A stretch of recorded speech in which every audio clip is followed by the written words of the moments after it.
राम नाम सत्य है। हिंदू धर्म से जुड़ी कई परंपराएं सदियों से चली आ रही और सभी परंपराओं से विशेष कारण और महत्व जुड़े होते हैं। हिंदू धर्म में किसी व्यक्ति की मृत्यु के बाद उसकी अंतिम क्रिया या अंतिम संस्कार का विधान है।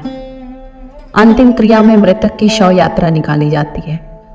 हम सब ने देखा है कि शव यात्रा के दौरान परिजन और मौजूद लोग पूरे रास्ते बार बार राम नाम सत्य है कहते हैं। लेकिन क्या आप जानते हैं कि आखिर शव यात्रा के दौरान राम नाम सत्य है क्यों कहा जाता और इसके पीछे का क्या कारण है? अगर नहीं जानते हैं तो बताने वाले हैं उन कथाओं के बारे में।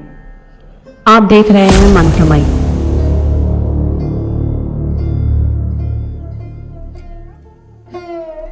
दोस्तों, धर्म ग्रंथ महाभारत में युधिष्ठिर शव यात्रा के दौरान बोले जाने वाली राम नाम सत्य है क्यों कहते हैं, इससे जुड़ा रहस्य बताते हुए कहते हैं, अहन्य हनि भूतानि गच्छन्ति यमम मंदिरम शेषा विभूति मिक्षन्ति किमाश्चर्य मतः परम। अर्थात मृतक को जब शमशान ले जाया जाता है तब सब कहते हैं राम नाम सत्य है, लेकिन अंतिम संस्कार के बाद जब सब घर लौट जाते हैं तो राम नाम को भूलकर मोह माया और मृतक की संपत्ति में लिप्त हो जाते हैं।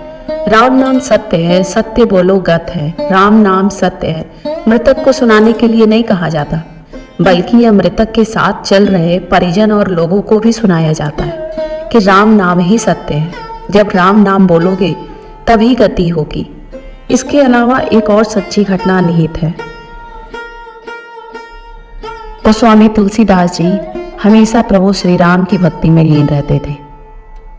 तभी तो उनके घर वाले और गांव वालों ने उन्हें घर से निकाल दिया था, जिसके बाद वह गंगा मैया के तट पे प्रभु की भक्ति करने लगे। जब तुलसीदास जी रामचरितमानस का रचना कर रहे थे तो उनके गांव में एक लड़की का विवाह हुआ। जिस दिन वह अपने दुल्हन को लेकर अपने घर आया, उसी रात किसी कारणवश उसकी मृत्यु हो गई। सुबह उठते ही सभी लोग उसकी अर्थी शमशान घाट ले जाने लगे तो नवविवाहिता भी सती होने के लिए अपनी इच्छा से अर्थी के पीछे पीछे जाने लगी।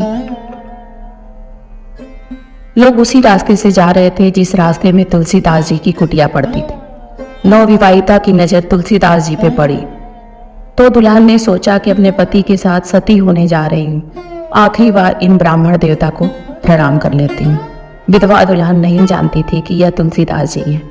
जब उसने उनके चरण छूकर प्रणाम किया तो उन्होंने उसे आशीर्वाद देते हुए अखंड सौभाग्यवती भव कह दिया। यह सुनकर शव यात्रा में शामिल लोग क्रोध में भरकर बोले, इस लड़की का पति तो मर चुका है, यह अखंड सौभाग्यवती कैसे हो सकती है? इसके बाद सब एक स्वर में बोलने लगे, तू झूठा है, तू झूठा है। तुलसीदास जी बोले, हम झूठे हो सकते हैं परंतु हमारे राम कभी भी झूठे नहीं हो सकते। सभी जोर जोर से बोलने लगे, इसका प्रमाण दो। तुलसीदास जी ने अर्थी को नीचे रखवाया और उस मृत युवक के पास जाकर उसके कान में कहा, राम नाम सत्य है। युवक हिलने लगा। दूसरी बार पुनः तुलसीदास जी ने उसके कान में कहा, राम नाम सत्य है। युवक के शरीर में कुछ चेतना आई। तुलसीदास जी ने जब तीसरी बार उसके कान में राम नाम सत्य कहा तो वह अर्थी से उठकर बाहर आ गया। सभी को बहुत आश्चर्य हुआ कि कोई मृत कैसे जीवित हो सकता है। सब तुलसीदास जी के चरणों में प्रणाम करके क्षमा याचना करने लगे।